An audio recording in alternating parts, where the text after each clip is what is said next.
और अब आपको बताएं कि एनडीएमए की जानिब से 12 गाड़ियों पर मुश्तमिल इमदादी सामान का काफिला कुर्रम रवाना कर दिया गया है। ये इमदादी सामान अक़वाम मुत्तहिदा की तंजीम यूनिसेफ UNHCR के ताउन से तकसीम किया जाएगा। इसके अलावा फरीक़ैन के दरमियान मुआहदे के मुताबिक बंकर्स की मिसमारी पर भी अमल दरामद शुरू है। मज़ीद तफसीलात जानते हैं मंजूर खान से।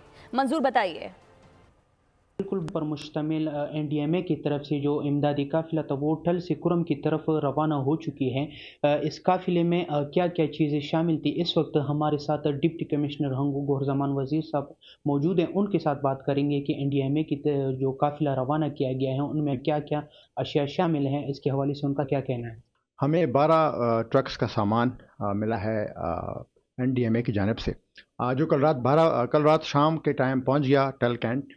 लेकिन चूँकि रात के वक्त हमारी मूवमेंट सिक्योरिटी की वजह से हम नहीं करते, तो वो रात को टल कैंट में ही हमने प्रॉपर सिक्योरिटी के अंदर उसको वहाँ पे बहिफाजत रखा है और अभी वो रेडी है मूव के लिए। लेकिन जैसे ही सिक्योरिटी क्लियरेंस मिलेगी इंशाल्लाह वो सामान रवाना हो जाएगा।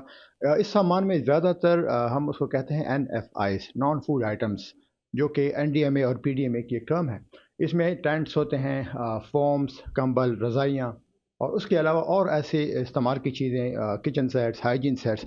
हम बात करें तो जो अमन मुआहदे के मुताबिक वहाँ पर जो मुआहदा हुआ था कुरम में, उन पर अमल दरामद शुरू हैं। वहाँ पर कुरम में जो बंकर मसमारी का सिलसिला है वो दोबारा शुरू ठीक है मंजूर, आपका बहुत शुक्रिया।